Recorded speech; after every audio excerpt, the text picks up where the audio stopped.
The design of planned attacks on buildings inside the U.S. and how operatives were directed to carry them out.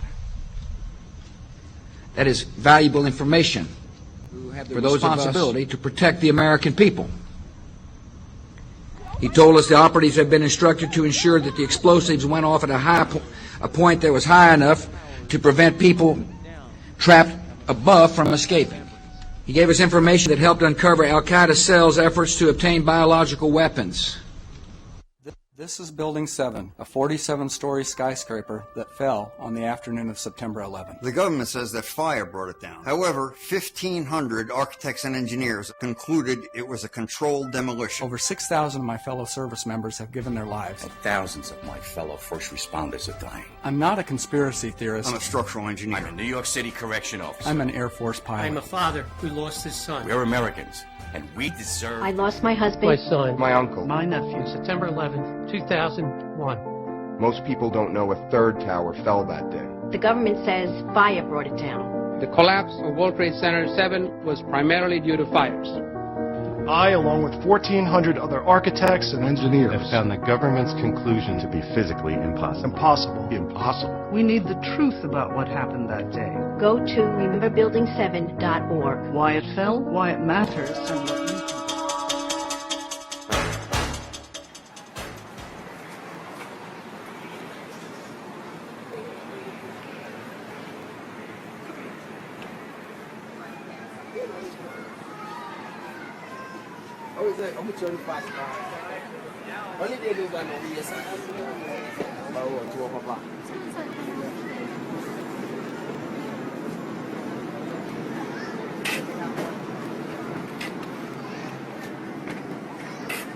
Last C.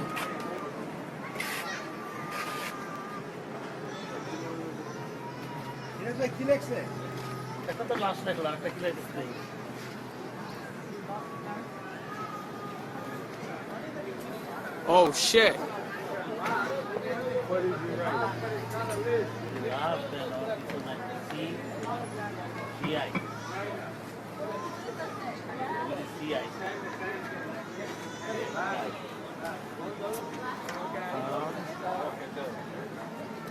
Last cop.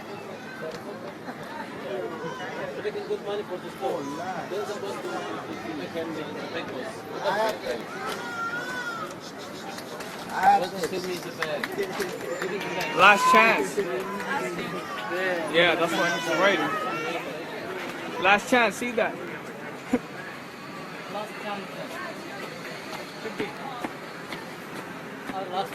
Yeah, I think chance. Yeah, I think chance though. You are taking a chance to say it. Yeah. Last chance to see last chance. Wow, this guy is crazy. Yeah, look, he's gonna write the H. Wow, shit. It's only one guy doing that. He's gonna write the A right now. Wow. Whoa. Damn, yo. Last chance.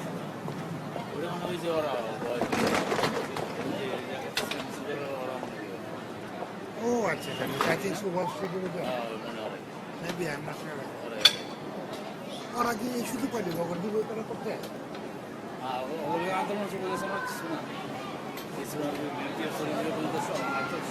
Damn. Oh. Wow, yeah, it's last chance. I'm on a day. One last chance. Go home. No chance here. Go home for Obama, right? Yeah. Go home, that's the last chance. Yeah. Work hard or go home. Obama finish. No more.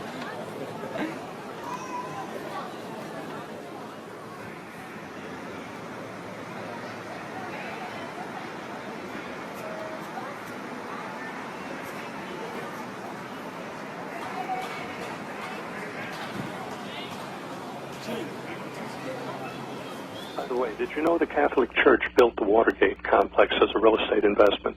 And No. they named the Watergate for the dam that went across the Potomac River at that time. It was a water gate.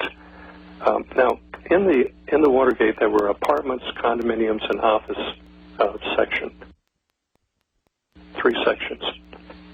And inside of the office section was the Democratic National Committee. The FBI found a link between the Democratic National Committee and the White House and a call girl operation, prostitution, that was across the street from the Watergate.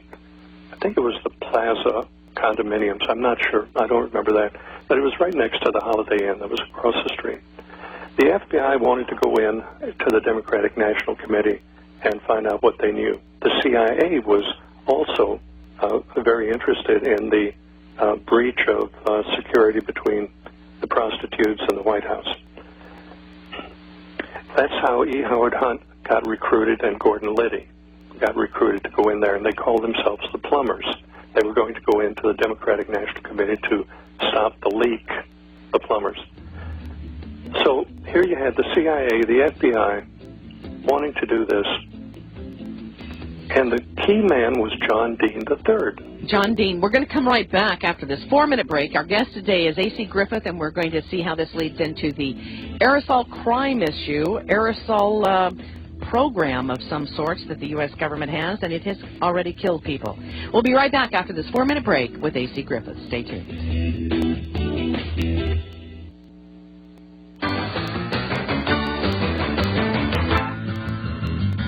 All right, here we go, folks. Welcome back to the Monday edition of the Power Hour. Coming up on 25 minutes past the hour, whatever hour you're sitting in. And, folks, hold on to your hat. You know, there are a lot of folks out there that have been talking about this chemtrail, contrail issue for, 10, 12 years, at least that. And now we're just now starting to get some real information that's coming out. Welcome back to the Power Hour. This is Dave. And Joyce. And our guest today is A.C. Griffith. As I told you earlier, he had one of the highest clearances. He was involved with the CIA. He is doing what he believes needs to be done today by telling the truth about these aerosol, whatever you want to call them. What is this aerosol mixture and why? Of course, that's the big question. He was associated with the Central Intelligence Agency operations, and as I said, he had the National Security Agency top clearance, cryptographic clearance. He joins us today from Richmond, Virginia. Thank you again, A.C. Griffith, for joining us. Now, you are linking together Watergate with what's happening today. I find that an interesting transection here. I wanted to paint a picture of the background of the people and what the people are capable of and how it works. If you look at the bottom line of anything, you're just going to see the bottom line. But if you have an understanding of the nature and how things operate and how agencies operate, that's something that most people have no clue about, and they wouldn't believe it if you told them. But let me go back. We're running out of time, so I'm going to talk. You talk slow, and I'll talk fast, Joyce. I told Joyce earlier to talk slow to me today, so that was that joke. That was the only caveat. If I come on the show, you have to talk slow. Okay, go ahead. Okay, so the Watergate thing was about the prostitution and the connection to the White House, and the White House connection was John Dean III. He was the counsel to the president. He was the president's lawyer. Well, John Dean had an affair going with one of the girls. Maureen Elizabeth Kane Owen Benner was her name. Later married the girl, and her name now is Maureen Elizabeth Kane Owen Benner Dean. So John Dean at the White House wanted to protect her. So he turned on Liddy and E. Howard Hunt and all the people. He even turned on the president. And they bought his testimony against the president. And that kind of in a nutshell, oversimplified, of course, is how Nixon was brought down. Nixon came into the game later. He probably had actually little to do with the actual manipulation. He was manipulated into that. And the CIA was involved in that, and the FBI was involved in it. Fast forward again to the Iranian-Contra. The body count, with the Clinton body count in Mena Airport, Arkansas, was about 75 people that was suicided. The CIA operated that whole thing at the Mena Airport. They put in Rich Mountain Aviation Company, a CIA front, and brought aircraft in from all over the world for refurbishing. Barry Seals showed up again. You remember Barry Seals now with the Kennedy thing and Carlos Marcello, the drug dealer. Barry Seal got a KC-123 out of Wright-Patterson, running guns to South America and drugs back. They were dealing in hundreds of tons of drugs.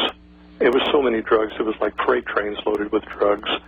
And 75 people that got in the way were taken out, including Vince Foster and all of those people.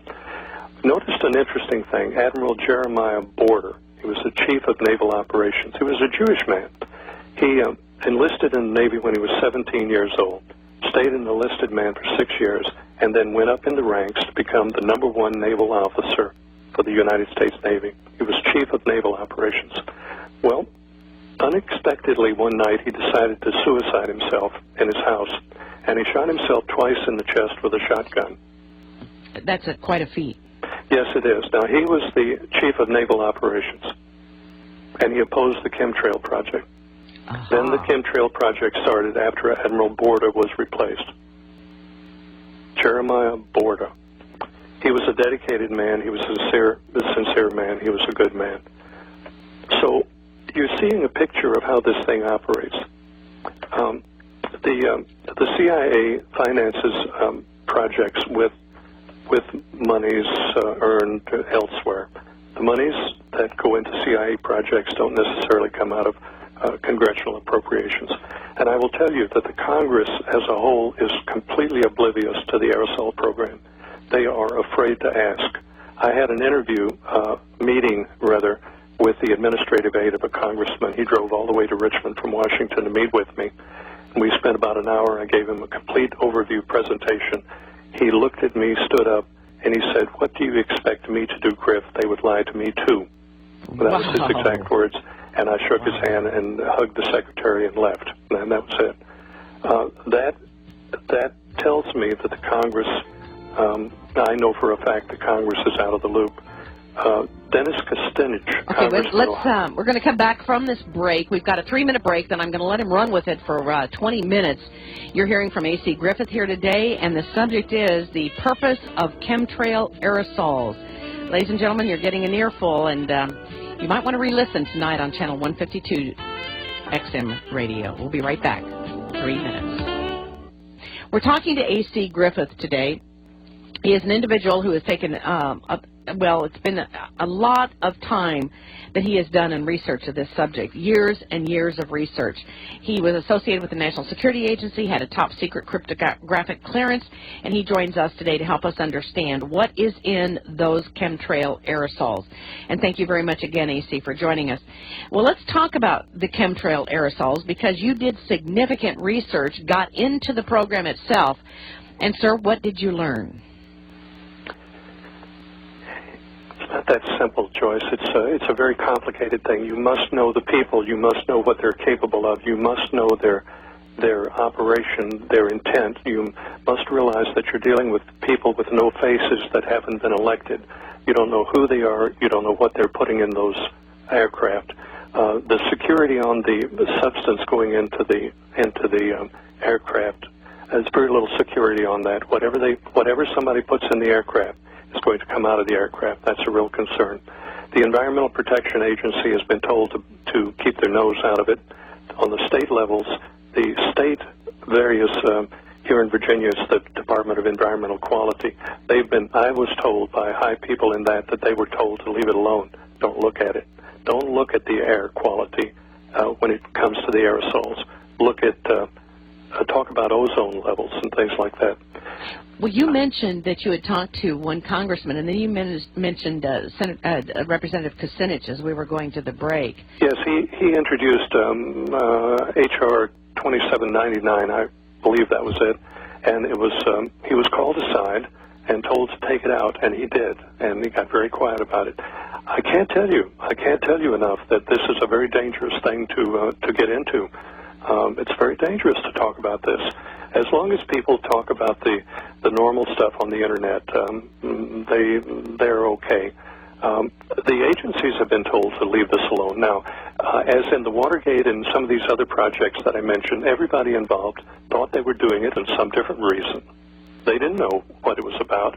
everybody was going in different directions, and that's